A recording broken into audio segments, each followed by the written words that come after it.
Today, I want to talk to you about fake friends. Friends that smile in your face, but who really want to take your place.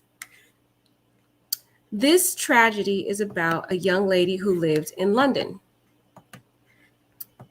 Her name is Naomi Ani. She is a Nigerian young lady, and she had a best friend named Mary Connie, here in the picture. And Mary pretended to be Naomi's friend, but all along she was jealous of who Naomi was. She was jealous of the fact that Naomi was beautiful. She was talented, she was bubbly, and everybody loved her. So I want to talk to you about her today because I think it's important that you understand that people who smile in your face, who pretend to be your best friend allegedly, is truly lurking behind closed doors, jealous of you. Let's get into the story.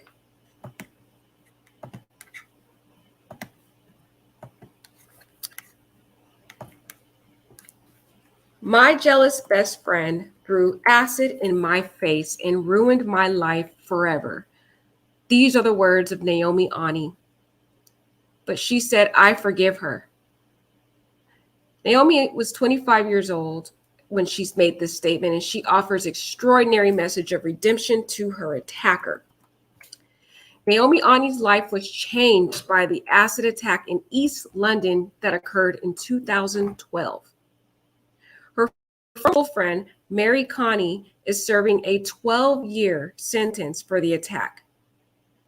Naomi said her attacker was a coward, but that she would forgive her. I'm going to just put her picture up again so you could see Naomi before this sad tragedy happened. Well, actually, no, I'll just keep this up because then you'll be able to see her a little later. The memory of the woman in the niqab will always haunt her. 5 years on, Naomi Ani knows she can never forget the image of that figure swathed in black, her unflinching gaze, and then the sudden searing shock of acid as it hit her face. She said, I felt the presence, Naomi recalls. I remember seeing a woman's cold eyes piercing into mine. The rest of her face was obscured by her veil. I didn't want to stare back, so I turned away. Then I felt the splash. I took a big intake of breath, then screamed. I thought I was going to be unalived. My face and tongue were burning. I didn't have time to feel fear. I ran and didn't look back. I felt it was the end, that I was on the brink of losing my life. I screamed as loud as I could to deter this woman from chasing me and ran until I got to my front door. I could feel a scalding sensation and there was a chemical smell. Now I'm going to warn you, a photo is going to be shown now of how Naomi looks now, and it can be disturbing to some. So if you don't like to look at graphic photos, I would suggest you click off now. I'm going to count to 3 and then I will show the photo. 1, 2, 3. This is how Naomi looks now after she was brutally attacked by a woman she called her best friend, Mary. She knew Mary since high school, since she was a child. A person who claimed to be someone that cared for Naomi. All along, she was jealous of Naomi's beauty, of talent, of her bubbly personality, and of her popularity. And so she wanted to disfigure Naomi because she was obsessed with destroying this young lady. Naomi Ani's injuries after acid was thrown in her face in 2012. She has spoken out in her first full interview since the attack. And here's how she looks. This is Mary Connie. She is now serving 12-year sentence for the attack. She has shown absolutely no remorse, you guys, for what she has done. She feels no empathy for how she has destroyed this young lady's life.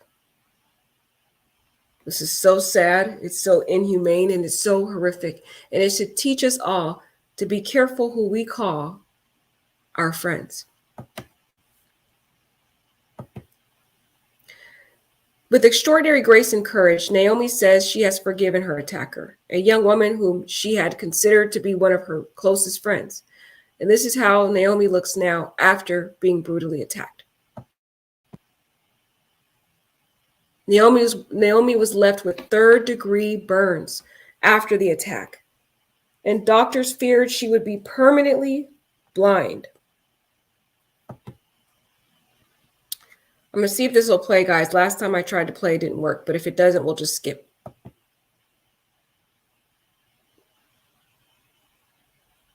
Yeah, so it said it won't load because of... I was in rejection. I was on dialysis. Naomi's longed-for career as a makeup artist has been stalled because of this attack. Because the beauty industry is so shallow. This young lady's dream has been trampled. She's not going to be able to live out her dream of being a makeup artist now. Companies that sell perfection and appear reluctant, these companies appear reluctant to employ someone with the disfigurement that Naomi endures, because these companies sell the image of perfection. It's so sad. Naomi has undergone countless medical procedures to reconstruct her face, as well as grappling with the awful truth that the culprit was someone she believed to be her friend, you guys, and not just her friend, but her best friend. Naomi underwent 2 skin grafts. Her eyelids were reconstructed with skin from behind her ears, and her face was rebuilt with skin from her right thigh. Yes, I said that correctly. She has undergone several surgeries. Now, here is a still shot image of Naomi's fake best friend. When Naomi had worked this long shift at her job, she got off at about 11:30 p.m.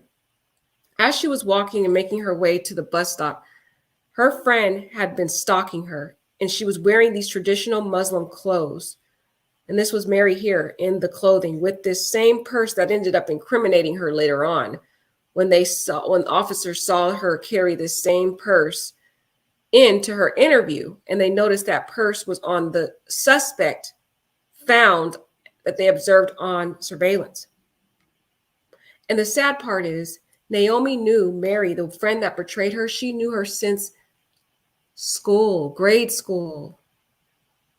And Naomi was Mary's protector, guys, because Mary used to be bullied in school. And Naomi knew what it felt like to be bullied because she herself was bullied. So she felt empathy for Mary and befriended her and took her under her wing. And the very friend that Naomi felt empathy for betrayed her. Mary betrayed Naomi in the worst way by destroying her. This is the CCTV still shot. It shows Mary here all shielded in this kind of Muslim-like attire as she's following Naomi home to commit this attack. And I don't think this is going to play, guys. It probably won't play because I've been having issues with the playing. Yes, this won't load because server or something like that. The night when the horrendous attack happened, it occurred December 29th, 2012, and is inevitably etched in Naomi's memory. She'll never forget it, of course. It changed her life forever, and it altered not only her looks, but her future career goals. She always wanted to be a makeup artist, and it has taken that away from her. And the boyfriend that claimed to love her, he left her. Yeah, he was so shallow and left her. Mercifully for Naomi, her sight slowly returned, because at first they said that Naomi was going to end up being blind by this trauma that happened to her, this acid attack. But luckily, She did regain her vision. However, with regaining this new vision brought new trauma because she had to see how she looked. And it was very horrific. So those are some of the pictures that I showed you.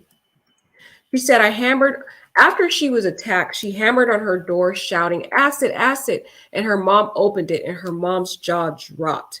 I was screaming. My face is burning up. There was steam coming off of me. I was shaking with shock. Such acid attacks are now terribly prevalent in London. This is where it happened. It happened in London. A gruesomely simple weapon deployed by criminals of robberies, muggings, and as revenge. From takeaway delivery drivers out on their rounds to nightclubbers dancing and having fun, today there are more and more innocents who have felt the same caustic burn that Naomi so vividly described. But on this dark night in the quiet lull between Christmas and New Year 2012, as Naomi, then 20, made her way home from a late shift at Westfield Shopping Center in Stratford, East London, where she worked in a lingerie boutique. That is a location where acid attacks were rare. They were unheard of in that part of town. She made the familiar journey home by tube and then bus. So she was basically leaving work from her job. She had left her work at about 11:30. She stopped to get some food and then she made her way on the bus. And she wasn't aware at the time that her sick, obsessed, psychotic, jealous friend was following her, all dressed and covered in black. And she wasn't aware of that, which is sad, but she didn't know that her friend had secretly. And so she's making her way home. And so brutal was the attack that the scars are all apparent 5 years later. Naomi was left with third-degree burns, and doctors feared that she would be permanently blind. Her beautiful face was ravaged, her eyelids seared away. She looked, as she now recalls in this interview that she had with BBC documentary, as if I had melted. That's how she describes how she looks. She looks as though her face melted. A young life full of hope and promise that shattered. And what's very disturbing about this story, guys, is this sick, demonic woman here, Mary, after she brutally attacked Naomi, she went home immediately. She got on her Facebook and she posted a picture of Freddy Krueger and she put in the caption, "Now who looks like Freddy Krueger?" And nobody understood what that post meant at the time. People were confused by the post. They were like, why is she posting this? And later to find out, law authorities found that post because she deleted it. She quickly deleted it after that. But of course, when the law enforcement went and looked through Naomi's social media and even the ones that she deleted and subpoenaed the records, they found that post. They were still able to retrieve it. And that was one of the incriminating pieces of evidence they had against her. So brutal was the attack that the scars were all too apparent.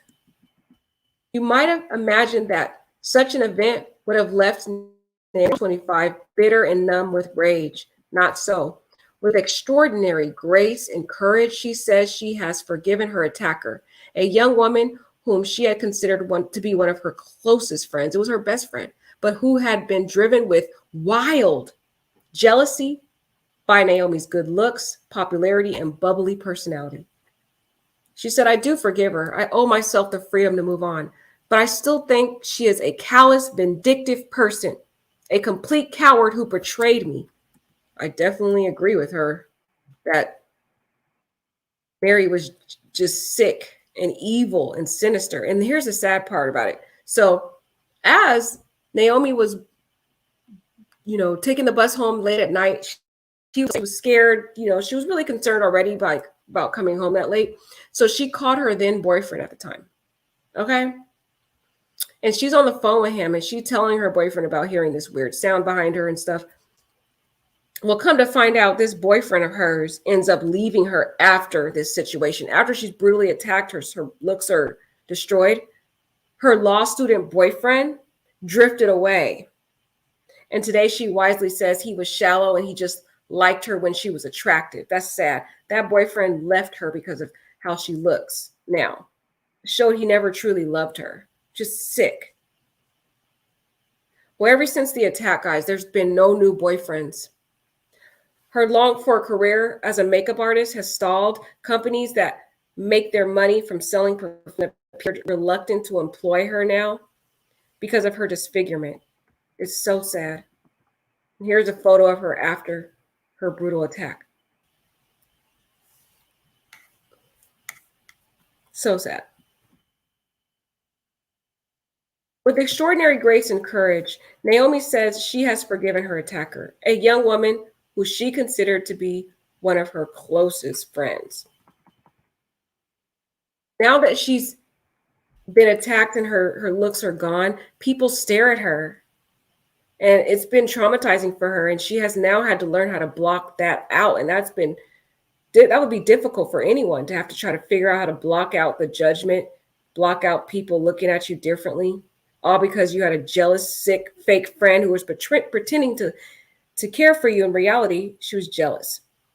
Since 2014, when 200 acid attacks were reported to police, the number has more than doubled, 431 in 2016. The worst affected area in the borough of Newham, which includes Stratford's Olympic Park, Westfield, and Dagenham, where Naomi then lived and worked. In the past 5 years, almost 400 of London's 1,500 reported attacks happened there. And they're talking about the statistics related to London, okay, in that area. In the worst cases, acid attacks can be fatal. A fact reflected in the punitive 20-year jail sentence Arthur Collins, 25 years old, the ex-boyfriend of the Only Way in Essex reality star Vernon McCann, received last month after hurling corrosive liquid across a club dance floor in East London, which with little thought of those in its wake.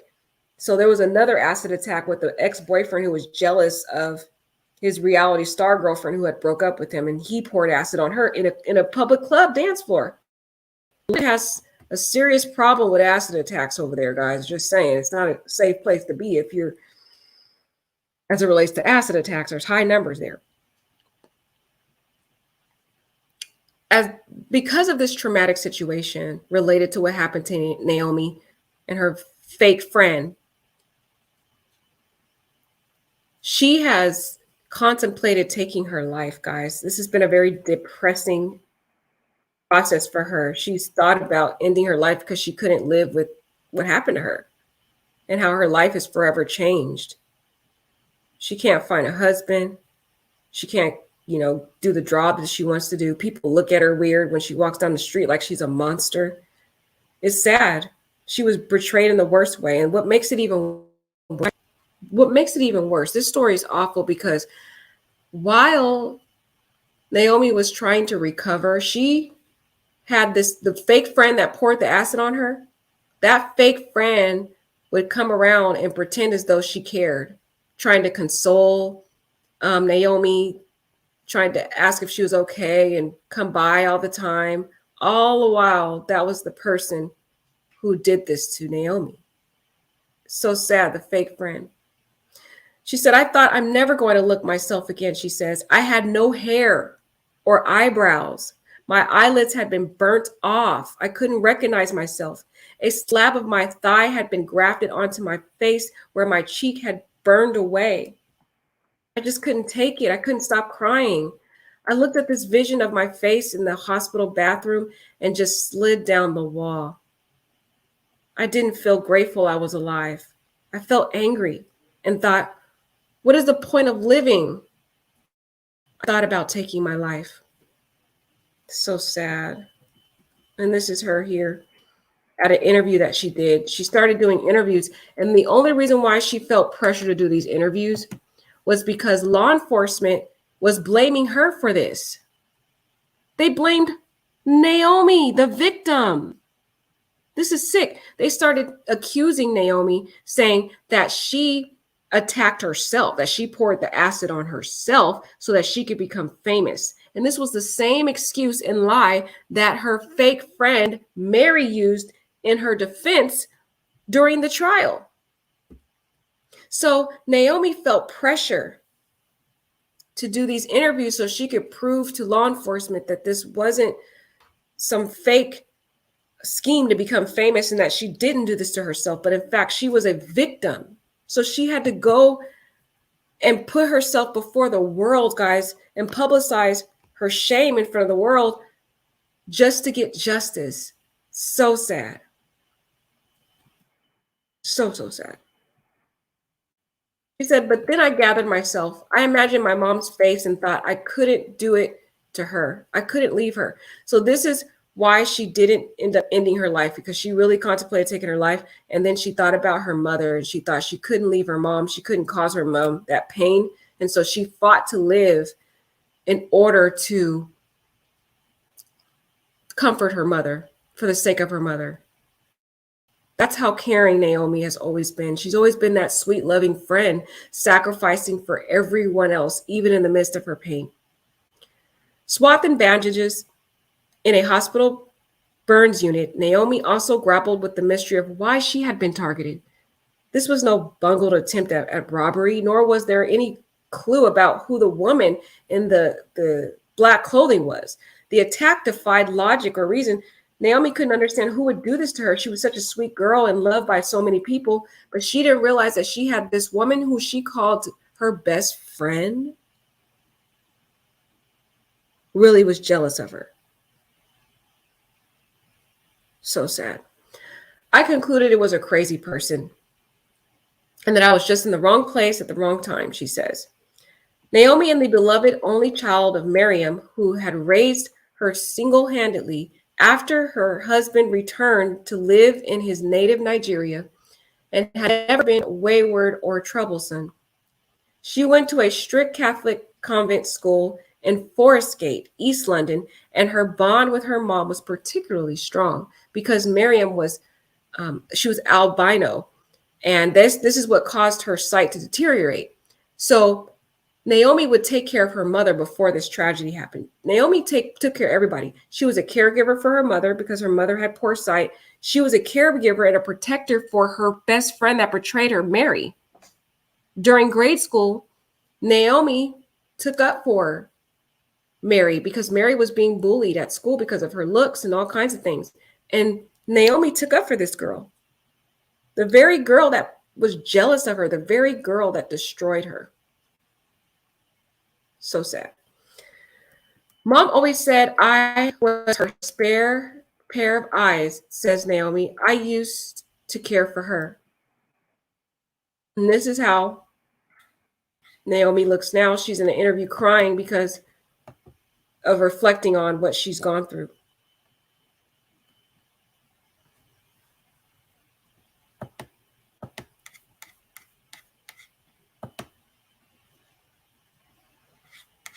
Let's see if we can get out of this.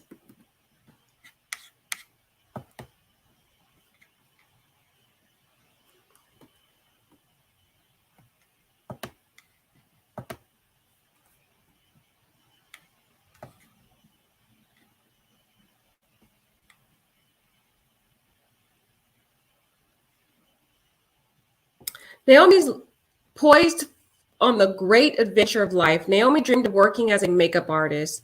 She felt blessed with a boyfriend, a job that she enjoyed. She had good friends. She had it all. She had it all, guys. And it was all taken away from her because of a fake, jealous, bitter friend. She had a boyfriend before this happened. She had good friends. She had a job that she loved. And she didn't feel that she had an enemy in the world, or so she thought. Because lurking behind all this, Mary was jealous of her, one of her close friends. The woman who was disguised wearing the traditional Muslim clothing. That was Mary Connie, a friend Naomi had known since they were both kids at St. Angela's Ursuline School, guys. Her friend was following her and attacked her. Now Connie is serving 12-year prison sentence for the attack, for which she has shown no remorse. This ungrateful, evil, conniving, low-life, jealous friend. Naomi, meanwhile, she reels at her former friend's horrifying treachery. This must have been traumatic and horrific for Naomi to realize it was her own best friend that did this to her. I can't imagine what she felt when she realized who did this to her. The night when it happened, it was December 29th, 2012. So it was right after the holidays. She had family there at her home that were just finished celebrating the festivities before this happened. And she's never going to forget it. She began work at about 7 p.m.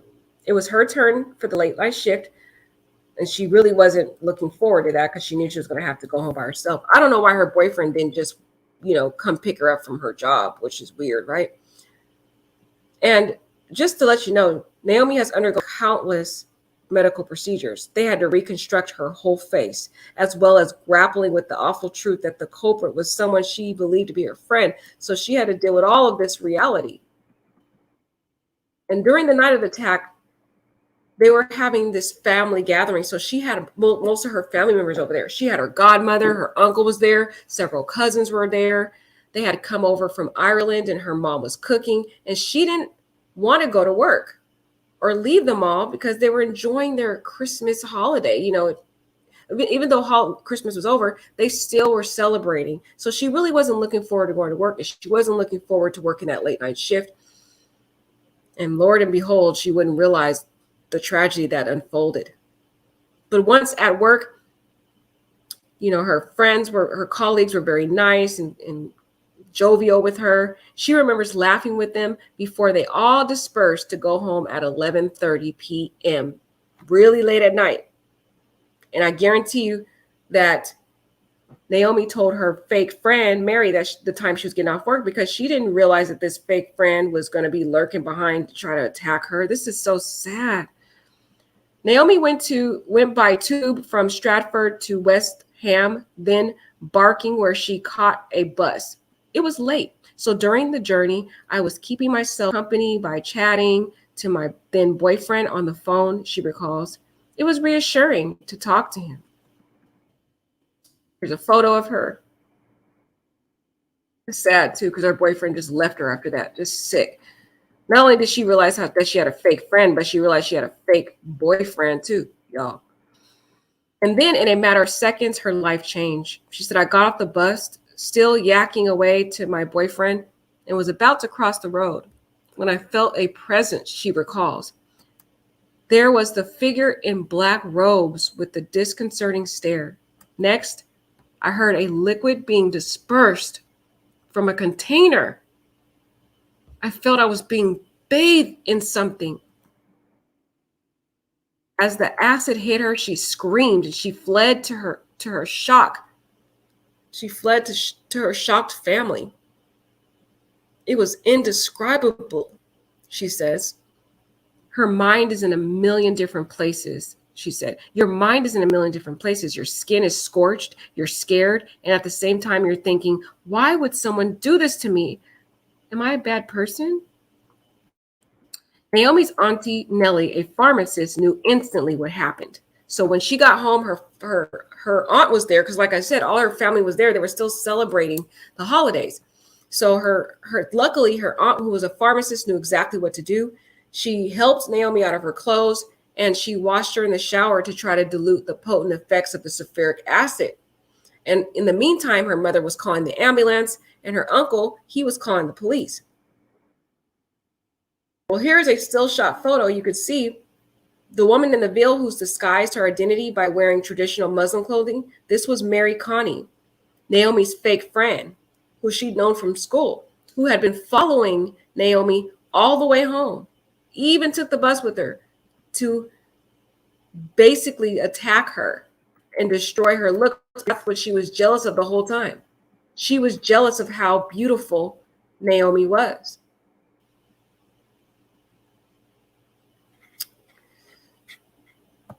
And I will show you again to remind you how beautiful Naomi was before this tragic attack. Before this tragic attack, Naomi had it all. She was beautiful. Look how stunning she was. Absolutely gorgeous.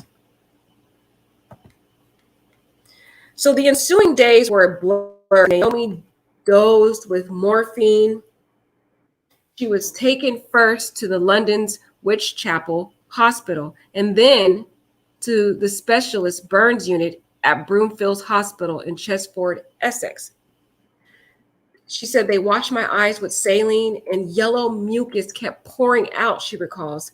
I drifted in and out of consciousness. I remember voices saying corrosive substance and badly burned. I couldn't see. Then mom and uncle, but not me. That's the chances of me getting any sight back were small. So they told her mom and her uncle basically when she was first in the hospital, they told her mom and uncle that the chances of her getting her vision back was going to be very small. It's very sad that there was no hope. And she had to stay in the hospital from 2012 all the way throughout January 2013. She remained in the hospital. That's sad. She underwent 2 skin grafts. Her eyelids were reconstructed. Her skin from behind, they used her skin from behind her ears to reconstruct her eyelids.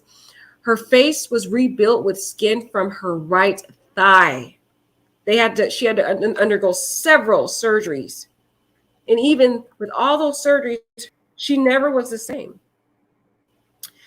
As my sight started to return, they covered the windows and mirrors so I couldn't catch a glimpse of my reflection, but I saw a vague image reflected in my phone.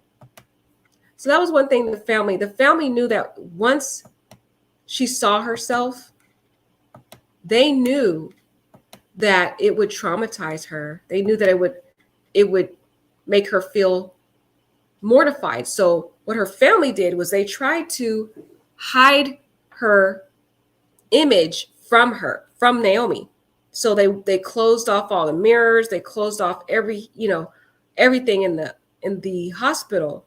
However, inadvertently, Naomi got a glimpse of her face by looking at her phone, guys, a reflection in her phone. And this totally broke her. It was horrific for her. She broke down. She didn't know what to do. She was absolutely mortified, guys. Absolutely mortified. As my sight started to return, I covered the windows and mirrors so I couldn't catch a glimpse of my reflection. But I saw the vague image reflected in my phone. I thought, what? It wasn't me. My face was burnt black, charred. I remember thinking, no one's ever going to marry me now. And people might be saying, well, why would she say something like that? Well, she's Nigerian. And in the Nigerian culture, they emphasize marriage. They emphasize the importance of this union and to have lots of kids. It's their culture. So it is a dishonor in the Nigerian culture if you don't get married and you don't have kids. So that's why to her, this was absolutely horrific for her because she felt like she could never get married now. And you already heard that her so-called fake boyfriend left her after this because she didn't look the way he wanted her to look when he first met her, basically. So sad. And this is how she looks now. And this is a still shot of her in an interview. She's done many interviews, like I said, because she had to defend her name because even law enforcement started to think that this was a fake attack and that she attacked herself. And it was so sad that she had to go on these interviews to prove that she really was a victim. It's so sad it's like they victimized the victim. She said it's like a death. The old Naomi was fun, fashionable, giggly person. That person is now gone. I felt like I'd never blend in with other girls or have a normal life again. Many times I thought about taking my life. Since her discharge from the hospital, Naomi has undergone countless medical procedures to reconstruct her face, as well as grappling with the awful truth that the culprit was Someone she believed to be her closest best friend, guys. Somebody she grew up with, somebody she went to school with, somebody she protected, who was bullied, that she was an advocate for and was caring towards. That was a person that betrayed her and who later only compounded her cruelty by pretending to show concern for the injured Naomi. Like I was saying before, after this incident, Mary was calling Naomi every day and constantly coming to show support, claiming that she was concerned about Naomi when all of it was fake. She was at home celebrating that this girl's looks was destroyed. She said, in hindsight, Naomi realizes there had been clues to Mary's skewed and troubled personality. Mary was bullied at school. She was a bit of a misfit, and I took her under my wing because I had also been bullied, Naomi says. I accepted the relationship was volatile. Mary would argue with me. See, you will notice the red flags in these fake friends. There's always clues. And in this particular friendship, Mary would argue with Naomi, her so-called best friend. If somebody's your friend, they're not going to constantly argue with you. They're not going to constantly bring you down. But see, Naomi made excuses for her because she knew that Mary had come from a troubling upbringing, while Naomi had this loving mother. So Naomi always made allowances for Mary. She made excuses for her. And that's what we need to be careful of in these fake friends is when you see the red flags, you need to get out of that friendship, not make excuses for them or for allowances, because you will see the signs. Naomi even looks back and she sees the signs. Now, police, when they were doing their investigation, they asked Naomi if anyone had ever threatened to throw acid at her.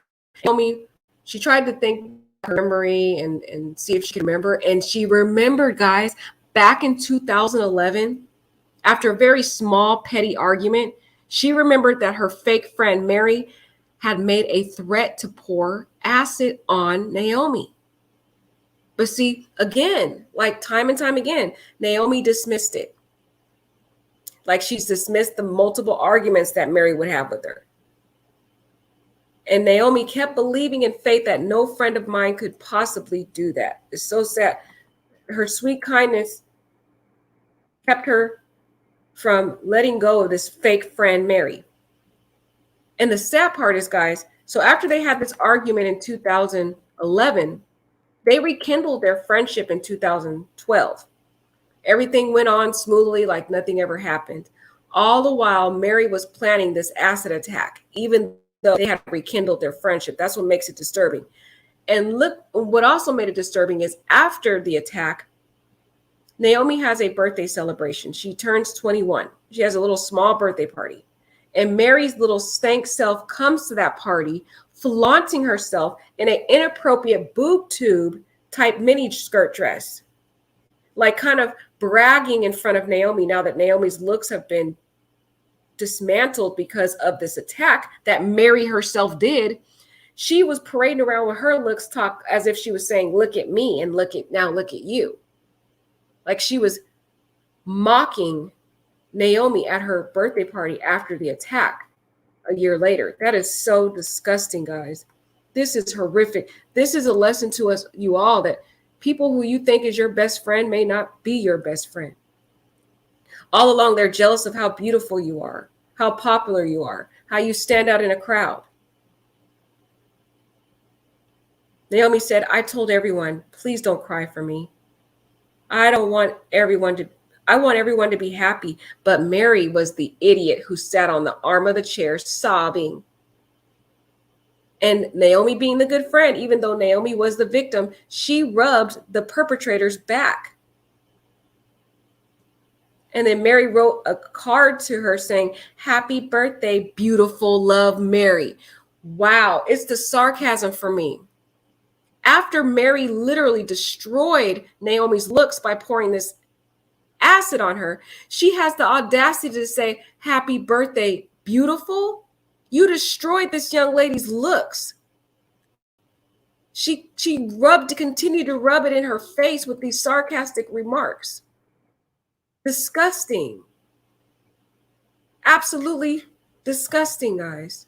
A lesson to you all to be careful.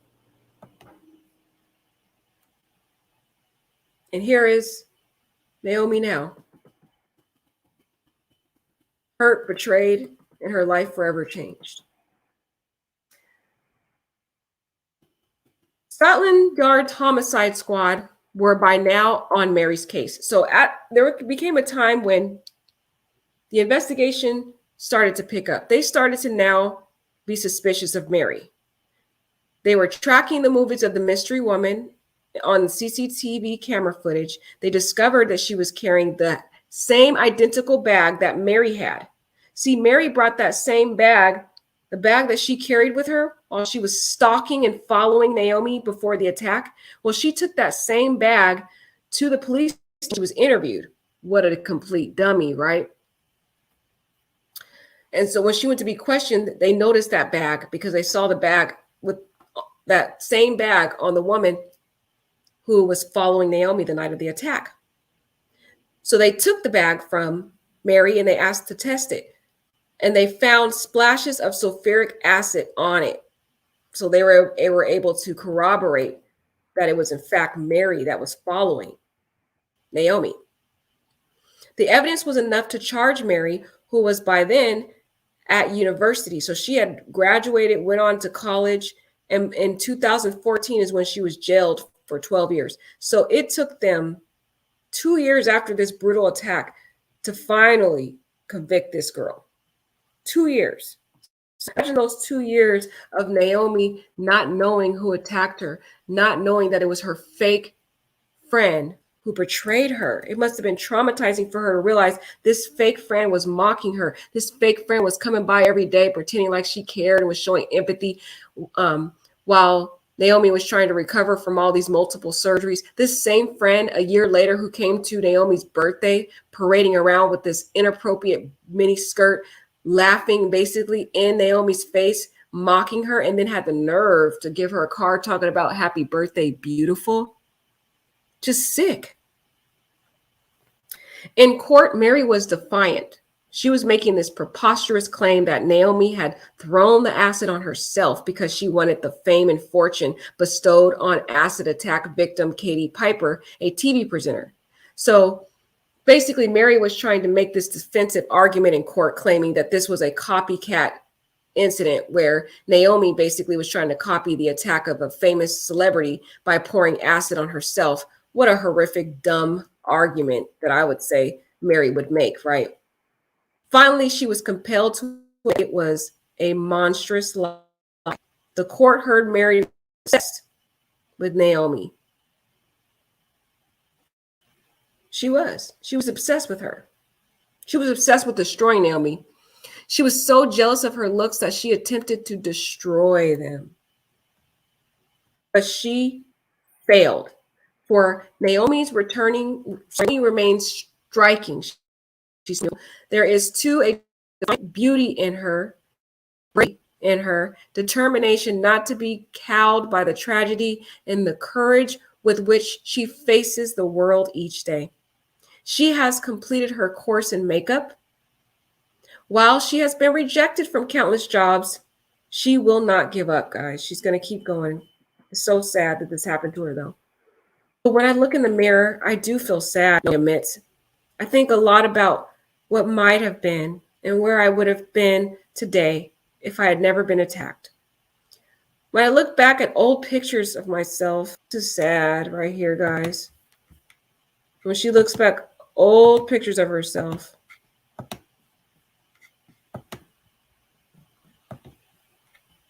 Of how she was before the attack. I see an innocent girl with big dreams and aspirations, wanting to make me proud. There are still days when I'm unhappy, but I tell myself I'll overcome it. If something catastrophic can change a life in a second, then great things can happen too. After the attack happened, I thought no man would want me. What I've learned since is that the right man will see beyond my scars. I become a better judge of character now, she adds. I also know that the man who marries me will be lucky to have me. The smile that suffices her face is still radiant. So sad. So, ladies and gentlemen, you need to be very careful out there. There are people that are jealous, that are smiling in your face like this fake woman on the screen, pretending to be your friend, pretending to care for you, smiling in your face all along. They're jealous and envious of you, looking for ways to betray you. This is a story that continues to plague people each day. And poor Naomi's life will never be the same because of it. Let's take a look at an interview that Naomi recently has made since this attack.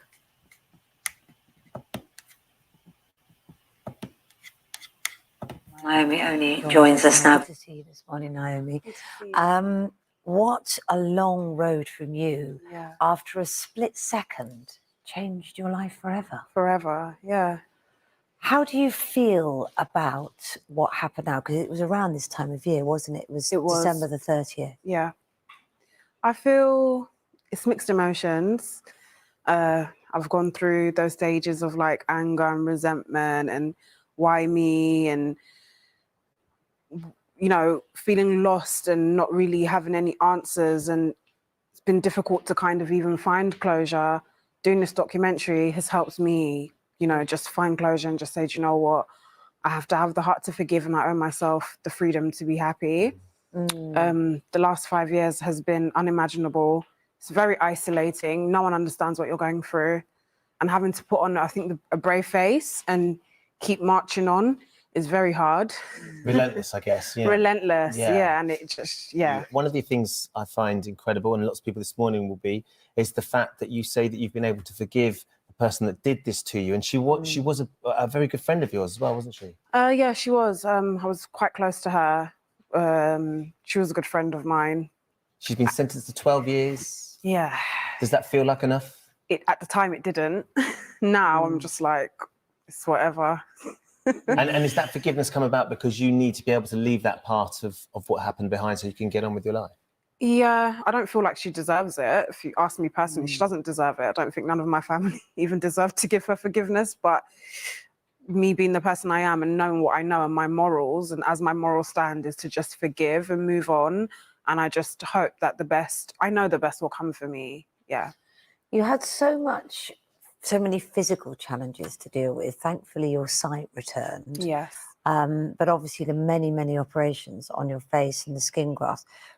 What was the most challenging, dealing with that or dealing with your emotions? Everything, because I didn't recognize the world outside or in. I was like a stranger in my own life.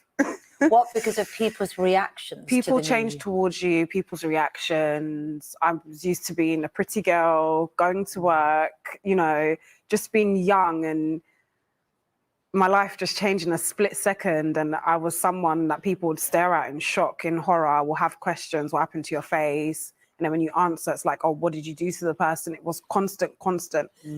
It, you know, provoked me a lot emotionally, so many different ways. And you look in the mirror, you can't recognize yourself. You don't recognize your life. You don't recognize yourself mentally, emotionally. And on top of that, what do you even explain to people? How do people begin to even understand? And no one has answers for you as to why has happened to you. You don't have any answers from anyone. So you're trying to figure out a lot of things yourself. And my life just flipped upside down. 20 years old, what do I know about life at 20? Even at 25, you're still learning, you're a developing adult. And you're all of a sudden, you're an acid attack victim and you're a burn survivor. And I left hospital just having to know how to do life. People struggle generally how to do life, let alone as being an acid attack victim at the time and a burn survivor. No, it strikes me that you're incredibly vivacious and you're full of energy and you're staying very positive as you can. Thank you. What do you think the future holds? What are your hopes? I want to, I don't know, be in everybody's faces. I'm, you know, a young woman who has a facial disfigurement, and I feel like that's something we can, as society, talk about. I want to have a makeup line, follow my dreams. That's what you'd planned to be, a makeup Yes, artist, a makeup wasn't it? artist, have my own makeup line one day, my own business. I've always been ambitious, and hopefully me overcoming this shows everyone just how ambitious I am. Yeah, and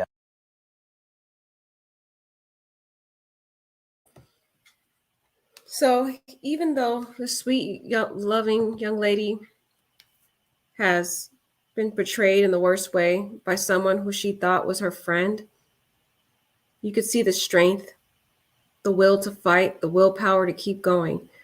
But this is a telltale warning to us all that people who smile in our face really want to take our place, and they truly may not be as caring as you think they are. I wish Naomi the best in her future, and I hope that she reaches all of her dreams.